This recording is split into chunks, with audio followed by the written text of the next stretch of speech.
Sejam muito bem-vindos a mais um Doc Unify, um programa que mostra os documentários produzidos por alunos formados aqui na Unify. E a convidada do dia é a Fernanda Prado, que fez o documentário Bárbaras Cenas. Então, Fernanda, começa contando um pouquinho pra gente do que fala o seu documentário e com quem você fez. Então, o Bárbaras Cenas é um trabalho feito por mim, pelo Marcelo e pelo Matheus, né? Como conclusão do curso de jornalismo aqui da Unify. Ele surgiu de uma série de pesquisas que nós começamos a fazer e ele trata do Hospital Psiquiátrico de Barbacena. Durante o documentário dá para ver bastante arquivos, bastante fotos. Como que foi achar todos esses arquivos, ter acesso a eles e como foi a produção também, roteiro, filmagem? Então, muitas daquelas fotos foram feitas por um fotógrafo, né, que esteve no hospital naquela época e fez uma produção para uma revista, né? Tem materiais também de alguns jornais que saíram em Minas Gerais, né, sobre algumas denúncias que tiveram do tratamento naquela época.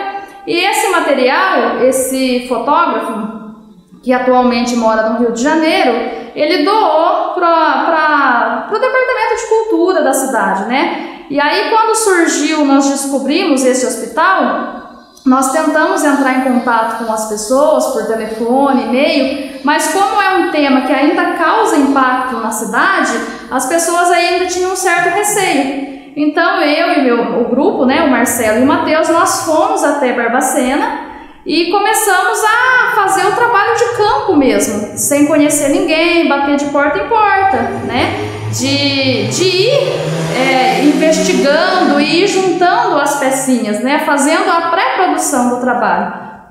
Aí conseguimos esse material fotográfico, conseguimos 14 fontes, né, de pessoas que trabalharam na época, de pessoas que são ex-internos e que hoje estão nas residências terapêuticas, do jornalista que denunciou na época, do fotógrafo, do ex-diretor do hospital na época. Então nós fomos indo de casa em casa, dizendo assim, né, dessa maneira, e juntando todo esse pessoal, apresentando a nossa proposta, que era assim: mostrar os horrores, porque isso faz parte da história e não tem como a gente omitir isso, não tem como a gente esconder, mas também mostrar hoje em dia que o tratamento foi mudado, foi diferenciado, e hoje com a luta antimanicomial houve-se essa humanização, né? Então aí nós ficamos por 3 dias na cidade, conversamos muito, pesquisamos muito, voltamos para São João. E aí começou todo o processo de roteirização mesmo, né? E aí que difícil, né? Escrever aquilo que a gente queria, nós já tínhamos mais ou menos as nossas fontes preparadas, tudo.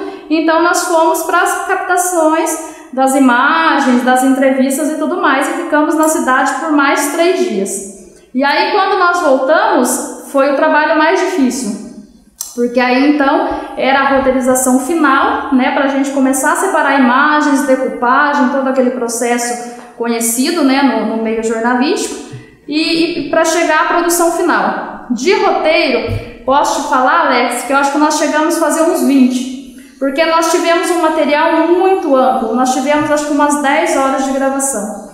E aí eram materiais ricos. Porque quando você tem um material que dá para selecionar é fácil, mas o material era muito rico de informações, as imagens eram muito impactantes, né? Todas as fotos que nós conseguimos, que eram mais de 150 fotos, né? Então, nós fizemos uns 20 roteiros mais ou menos escritos, mudava e tirava daqui, até chegar no produto final, que eram os 24 minutos. Porque 10 horas de gravação, transformar em 24 minutos não é fácil. E aí pegar aquilo que era de mais importante, né? Eu ainda brincava com o nosso grupo, com o Matheus e o Marcelo, e com o orientador nosso que foi o Pascoal. Eu quero colocar tudo, né? Como é que eu vou tirar isso? Isso é importante, mas isso vai desqualificar o trabalho? Não. Aí nós fomos enxugando, até chegar no produto final, que graças a Deus, né, foi aprovado, foi super elogiado na época, e que hoje em dia se tornou também estudo para o curso de psicologia, que é sempre falado na semana de luta antimanicomial, né? E o nosso documentário nós escrevemos em alguns prêmios, né? Então ele foi premiado em um festival internacional de cinema, né? em Faro, em Portugal, onde nós obtivemos a 2ª colocação na categoria documentários, e também foi premiado em um festival em Poços de Caldas, onde nós conseguimos a 1ª colocação no quesito, né, na categoria documentário também. Então a gente fica muito feliz pelo resultado, né, do trabalho, porque além de ser um trabalho de conclusão de curso, o nosso maior objetivo, né, que era a conclusão, nós ficamos também, o grupo, muito felizes, porque ao apresentar essa história, nós demos vozes àquelas pessoas que foram enterradas indignamente, né? Eles foram enterrados em um cemitério próprio, não tinham família, nunca mais tiveram contato com a família quando entraram lá no hospital, e de certa forma esse documentário mostra, né, tudo isso e dá voz a eles que nunca tiveram, né, que foram enterrados como indigentes em um cemitério próprio, né, e onde foram enterrados mais de 60 mil pessoas, de acordo com os registros que tem, fora a venda de corpos, né, para algumas faculdades, que na época era o cadáver mesmo, né, que era levado para as faculdades de medicina, e venda de órgãos. Eles cozinhavam os corpos em barris de gasolina, tiravam toda a pele e vendiam os órgãos. Então é uma história muito triste, que foi real, né, e aconteceu até os anos de 80, ou seja, está muito próximo de nós, e muitas pessoas nunca ficaram sabendo disso. Exatamente. Então eu agradeço novamente. Muito obrigada. Eu que agradeço. Obrigada. Agora você acompanha na íntegra o vídeo documentário Bárbara Cenas.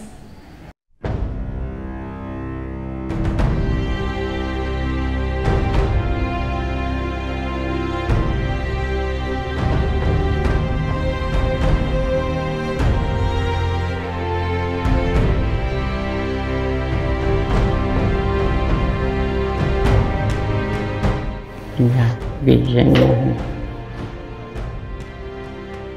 muita gente.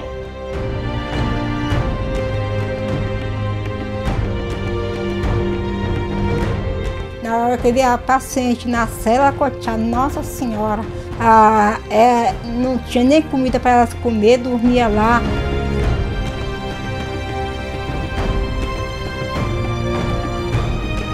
Eles davam choque, né? Prendia na cela.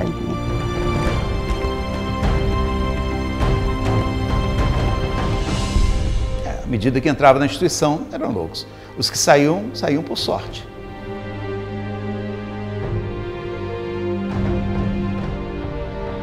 Lavava as mãos e tinha sempre a impressão de que a mão continuava suja.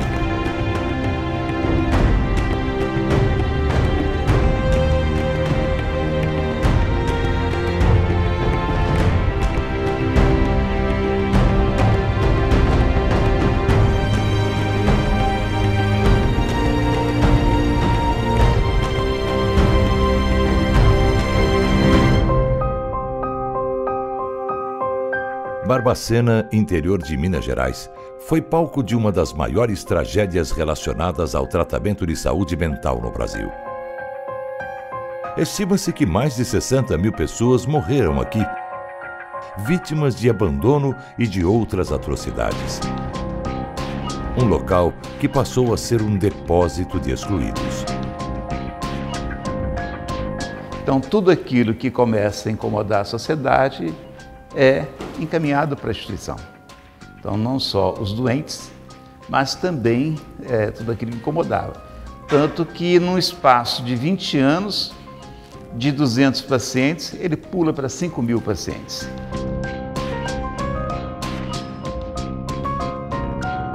Fundado em 1903, o Centro Hospitalar Psiquiátrico de Barbacena, que tinha capacidade para 200 leitos, chegou a receber 5 mil pacientes, a maioria sem problemas mentais.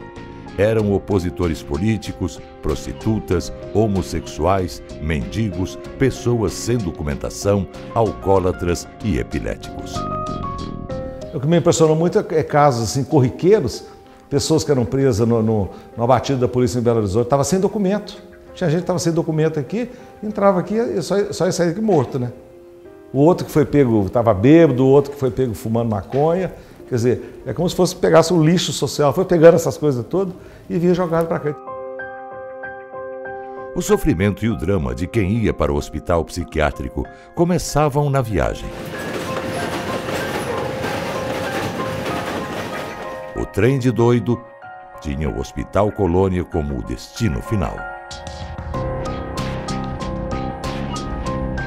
Os vagões hoje enferrujados pelo tempo são registros dessa época.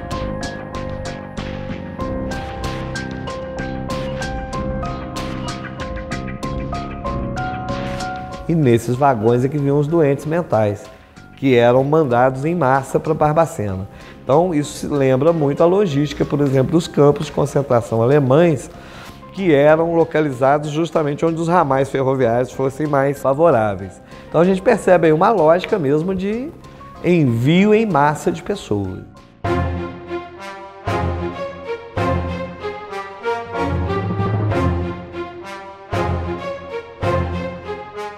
Elza Campos Silva, carinhosamente chamada de Elzinha, não sabe quantos anos viveu no Colônia, mas lembra-se dos anos de sofrimento vividos por ela e pelas amigas. Debaixo de chuva, aquela chuva, trovão, relâmpago, tudo lá, dormindo lá, coitada, só dormindo assim, não tinha nada, não tinha coberta, não tinha nada, dormindo lá. Eu ficava triste, porque que Deus sabe, a gente ficava triste, até Jesus ficava triste. Porque ela era agitada, todo mundo falava que ela era agitada, aí eles botavam lá na cela. E tinha um homem lá também que ficava dando choque nas pacientes lá, nas pacientes toda hora. As pacientes, tadinha, que era fraquinha, gritava, não, gritava, eu pedi a Deus para mandar o pessoal, o PT, para mandar parar com isso. Rosalina foi enviada pelo padrasto para o hospital com 9 anos, sem ter nenhum problema. Lá, engravidou e teve a filha tirada dos braços assim que nasceu. Tirar. Lá na Santa Casa. Foi lá na Santa Casa, o menino nasceu. E depois elas deu a criança para essa dona criar, para uma dona criar. Sentia muito, né? Muita falta dela. Pensei que ela foi para outro país. Mas essa história ainda teve um final feliz. 15 anos depois, Rosalina conseguiu encontrar sua filha. Hoje, elas se veem todas as semanas.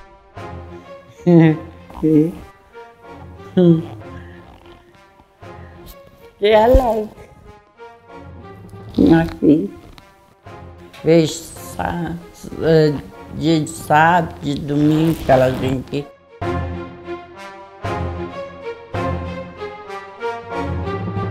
Regina não era paciente, mas guarda as lembranças dos anos vividos no Hospital Colônia.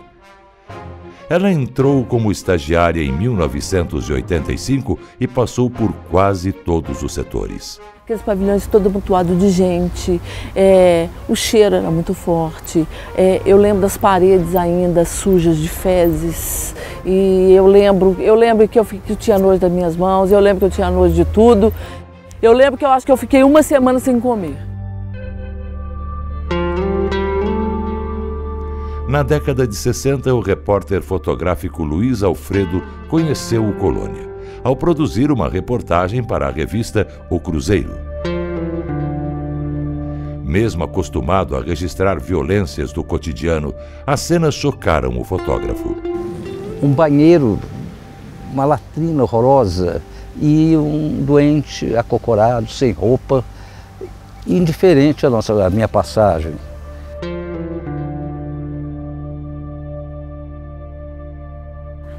Dali corria a água, o líquido, caía dentro de uma poça, quase que um córrego, e um cano furado e um doente simplesmente bebendo aquela água. E dali foi cada vez me assustando mais aquelas cenas terríveis.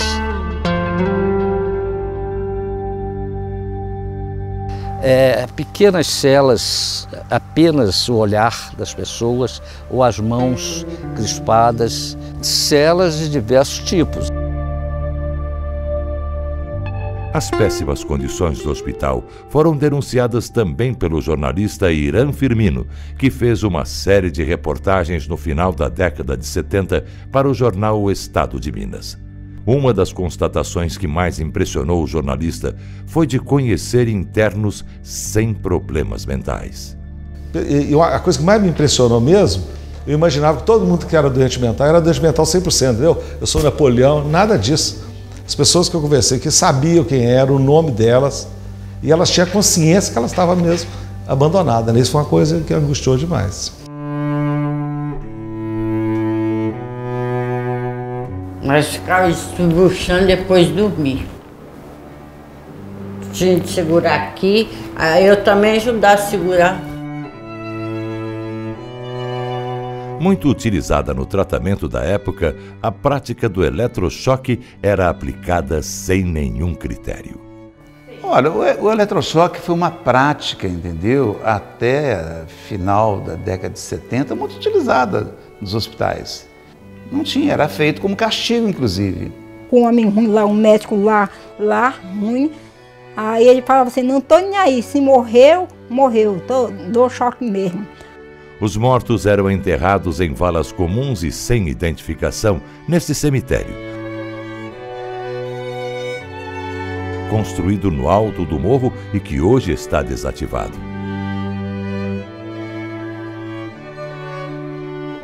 A exclusão continuava depois da morte. Mas o que você deduz? É de que os doidos, assim como os negros, assim como os suicidas, eles não se enterravam, não eram sepultados junto aos normais, que eram usados das igrejas. Então um cemitério próprio foi feito, esse cemitério do Cascalho aqui, que segundo alguns levantamentos de colegas, chegou a sepultar 60 mil pessoas desse cemitério.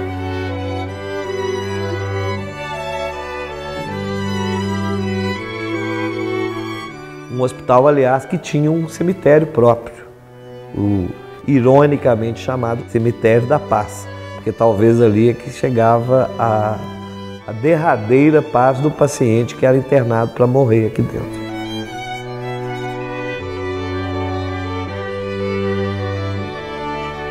Quem não era enterrado poderia ter seu corpo vendido para algumas faculdades de medicina, além de peças anatômicas e ossos dos corpos que eram cozidos nos barris de gasolina.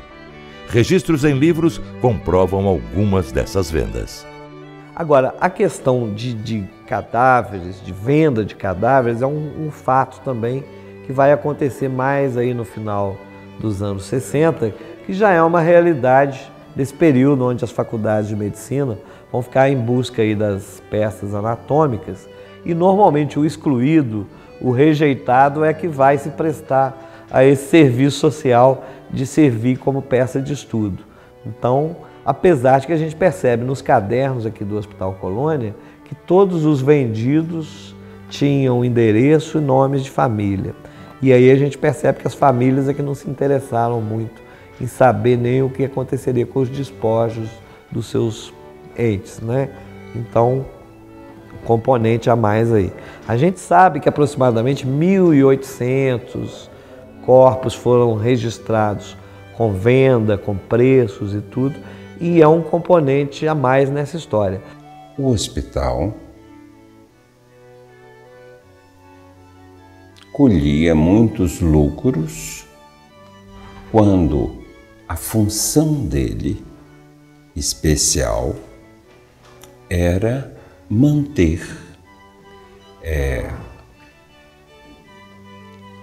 as salas de anatomia com os cadáveres fabricados aqui.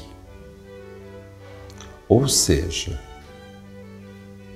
95% das pessoas que vinham para cá colhiam a morte algum tempo depois e as faculdades de 3 estados, Minas Gerais, Espírito Santo e norte do estado de São Paulo. Não só ossos, não compravam os ossos só. Quer dizer, peças anatômicas, se era possível, fígado, tá? Os ossos eram limpos aqui, quer dizer, tiravam as carnes,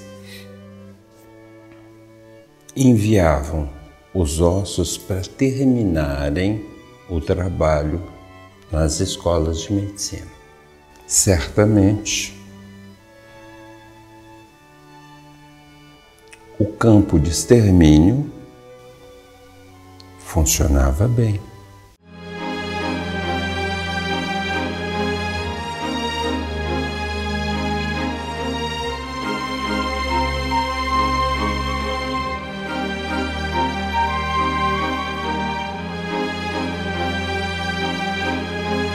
Mais do que um campo de concentração, era um campo de extermínio dos psiquiatrizados. Não nos esqueçamos que as pessoas já não tinham roupa, comiam em coxo, como porcos, despidos.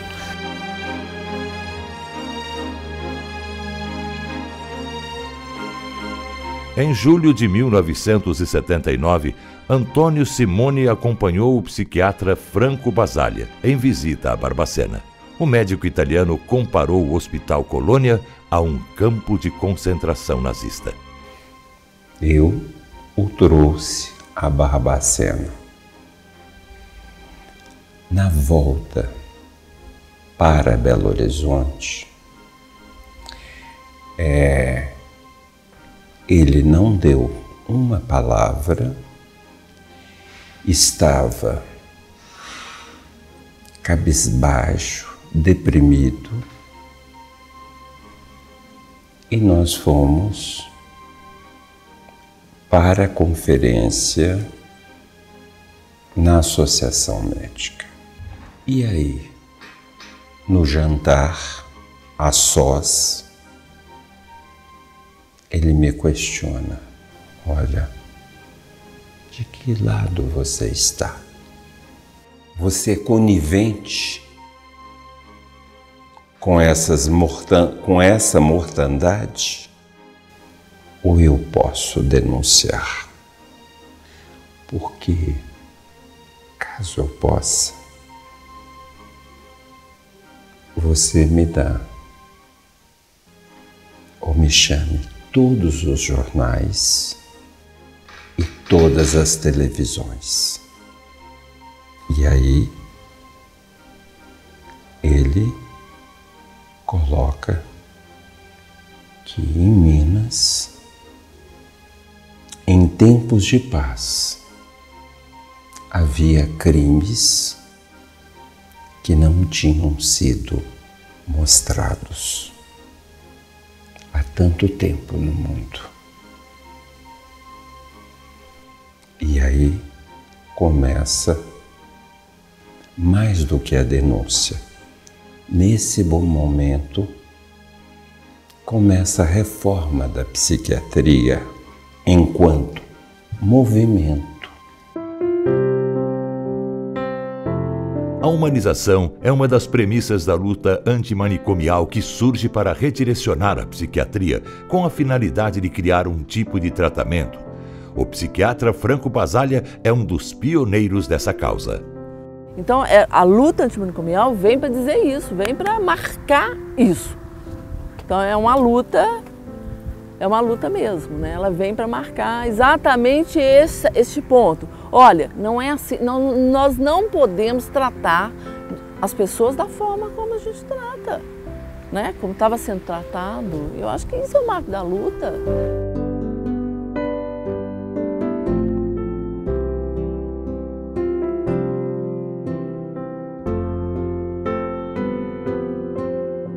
Fundado em 16 de agosto de 1996, o Museu da Loucura tem o objetivo de resgatar a história do lendário Hospital Colônia. O local conta com um acervo de fotos e equipamentos e objetos cirúrgicos usados no tratamento psiquiátrico na época. a gente percebe que a grande maioria das pessoas que aqui visitam ficam bastante sensibilizadas, né? Então, tanto do público acadêmico quanto, né, do público em geral, eles começam a entender melhor a história, né, dos portadores de transtorno mental, começam a aceitar até melhor as propostas atuais de avanços e humanização nesse atendimento aos doentes mentais atualmente. Na cidade que é referência no tratamento psiquiátrico, foram criadas residências terapêuticas que atendem ex-pacientes, a maioria do Colônia. O abandono que eles sofreram na época hoje se tornou acolhimento.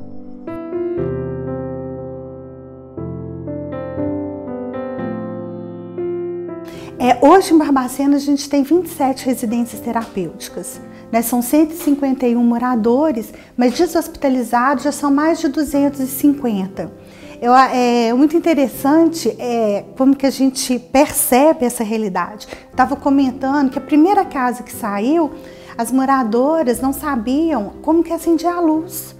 De repente foi chegando a tardinha e elas questionando que horas que as luzes se acendem. Tamanha era a tutela dentro do hospital, o não dar conta, a ociosidade, o não ter que fazer nada, como que eles não conseguem apreender essas coisas. Então é um processo lento e gradativo dessa mudança também.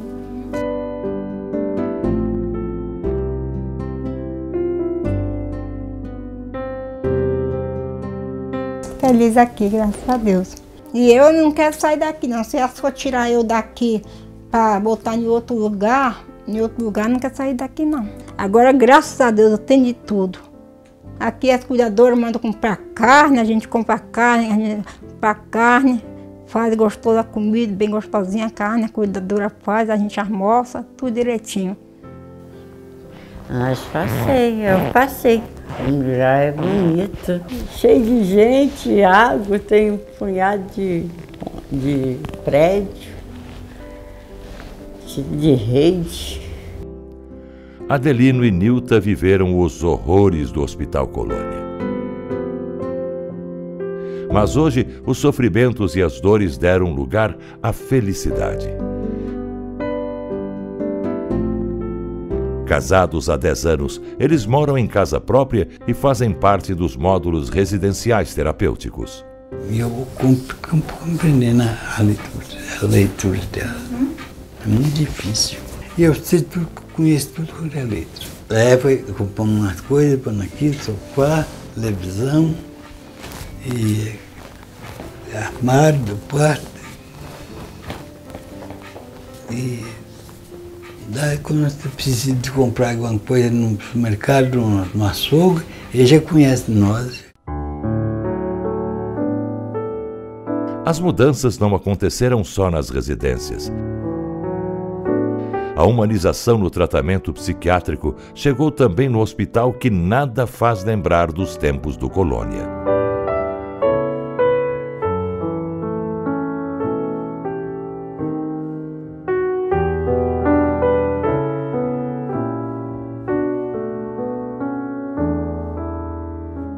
Hoje nós temos no quadro, médicos, assistentes sociais, psicólogos, todas as profissões que trabalham na interdisciplinaridade, Aqui nós temos o nosso modelo assistencial é do projeto terapêutico individual, que é o paciente ele tem uma referência terapêutica e a partir desta referência terapêutica ele é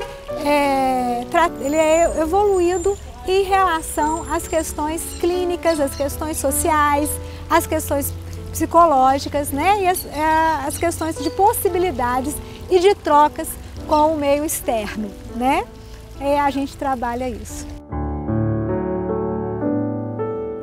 O tratamento psiquiátrico mudou, mas as lembranças e cicatrizes do passado permanecem na memória de quem vivenciou essa história.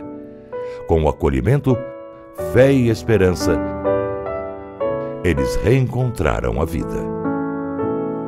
Quando vim para a residência terapêutica, apaixonei-me novamente pela minha vida. Hoje estou me sentindo plena em todos os sentidos.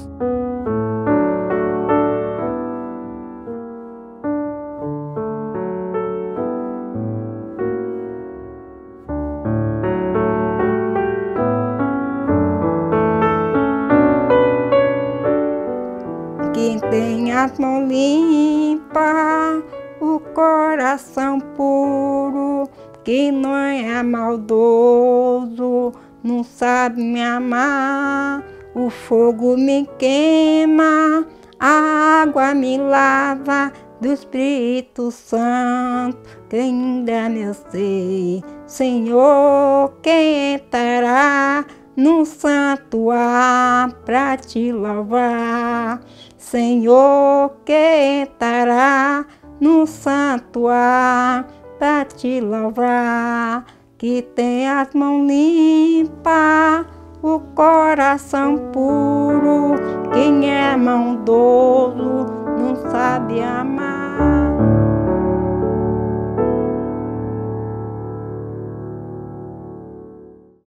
E para acompanhar mais documentários, acesse a TV Unify nas redes sociais. Muito obrigada e até o próximo programa.